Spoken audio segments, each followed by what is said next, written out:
எந்திரியே, மணி 8 ஆச்சு. போய் ஆட்டுக்கு தழை வெட்டிட்டு வா. என்ன தூக்கம் 8 மணி வரைக்கும்? எந்திரியே. இல்லையே 8 மணி ஆயிடுச்சு.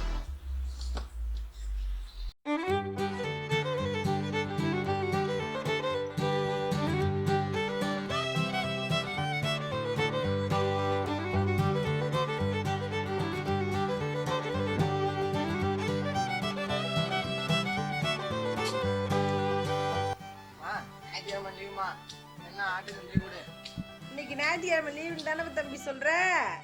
எனக்கு லீவு, ஆட்டுக்கு லீவு. நைட்டு உங்களுக்கு சோறு கிடையாது. போறதான் போற, அந்த சோறாக சாப்பிட்டு போ. எனக்கு வேணாம். சொல்ல வரான்டா, அவன்கிட்ட யாரும் வாயை கொடுத்தாதீங்க. அவனே தானா போயிடுவான். அவன்கிட்ட யாரும் பேசாம ஏதாவது உட்புறம் கொஞ்சம் தெரியுதா பாரு.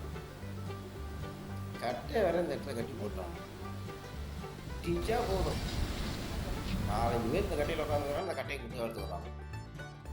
ஏண்டா காலைல இடத்துல வந்து ஆட்டில இருந்து உட்காந்துருக்கீங்களே, காலேஜ் போனா நான் எடுத்து படிக்கலாம்ல, உழப்பே இல்லையா? 4 எழுத்து படிச்சு வாங்குறியா? 8 எழுத்து படிச்சிருக்கான். I love you. மொத்தம் எத்தனை எழுத்து? 8 எழுத்து. காலையில ஏஞ்சி காலேஜ் போறதுக்குள்ள எவ்வளவு கஷ்டப்படுறோம் தெரியுமா உனக்கு? ஐயோ, நாங்க ஞாயிற்றுக்கிழமை ஃப்ரீயா இருக்குன்னு நீ சொல்ற. நாங்க திங்கக்கிழமைல இருந்து சனிக்கிழமை வரைக்கும் எவ்வளவு கஷ்டப்படுறோம் எங்களுக்கு தான் தெரியும். நாங்கள் பிறகு கஷ்டத்தை பார்த்து தான் ஞாயிற்றுக்கிழமை ஒரு நாள் எங்களுக்கு கவர்மெண்ட் லீவு கொடுத்துருக்கு.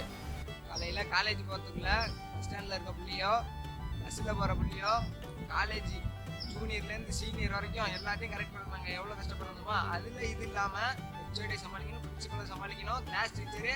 இதில் 1 மணி நேரத்தில் நாங்கள் படித்து அரியரை கிளியர் பண்ணோம். உனக்கு என்ன தெரியும் காலேஜ் லீவ்?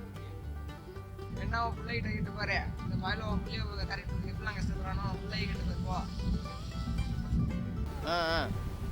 என்னது? கவர்மெண்ட்டுக்கே தெரியுது நாங்கள் எவ்வளோ கஷ்டப்படுறோன்னு. உள்ளூரில் இருக்கிற உனக்கு தெரியலையா? அதெல்லாம் பார்த்தா ஒன்றும் குறுப்புற மாதிரி ஒன்றும் ஒரு ஒளியாட்டமும் தெரியலையே. உங்களை சொல்லி தப்புலடா, எல்லாம் உங்கள் ஆய பொண்ணு எட்டமாக உட்காரச்சு உங்களாம் சோறு போட்டு உங்களை காலேஜ் படிக்க வைக்க அனுப்புறாங்க பாரு.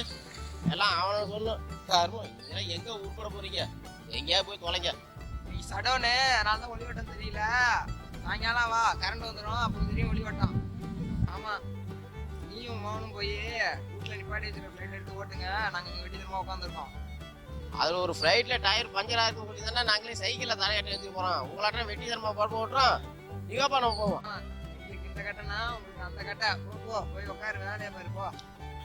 போனா போங்க, எங்கள் ஊருக்கு போறீங்க, எங்கேயா கெட்டு போங்க.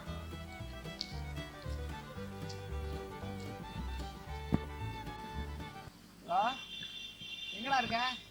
கட்டைக்கு வாடா. சரியாண்ணா? கட்டையில தான் பசங்க தான் உட்காந்துருக்கீங்க. கட்டைக்கு வா. சரி இங்கே இரு, ஒரு சம்பவம் நடக்க போகுது. இங்கே வாங்க. எங்கே போறீங்க? பரீட்சை இருக்கு, அதுக்கு படிக்காம இப்போ எங்க போறீங்க? குளிக்க போறோம். ஆனா அந்த கன்னட குண்ண போட்டு பார்த்தாராம். என்னது குளிக்க போறீங்களா?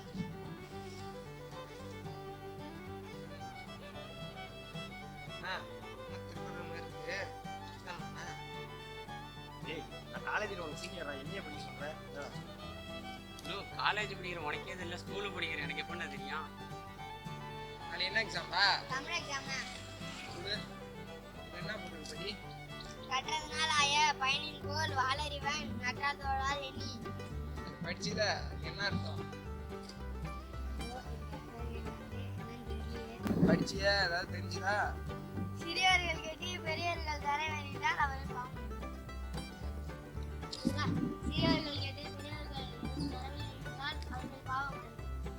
உண்மையிலே இதுக்கு இதாட அர்த்தம்?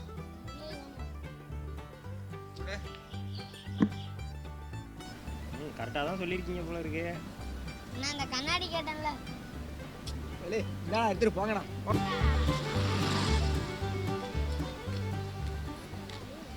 ஏன்னா உன் பாட்டுக்கு என் கண்ணாடி வாங்கி கொடுத்துட்டேன். அர்த்தம் உனக்கும் தெரியாது எனக்கும் தெரியாது. சரி, சின்ன பசங்க அசிங்கப்படுத்தி விடக்கூடாதுன்னா கண்ணாடி கொடுத்துட்டேன்.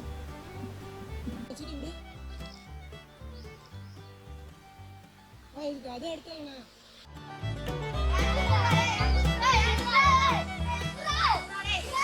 அப்போ அதுக்கு அதை அர்த்தம் இல்லையாடா?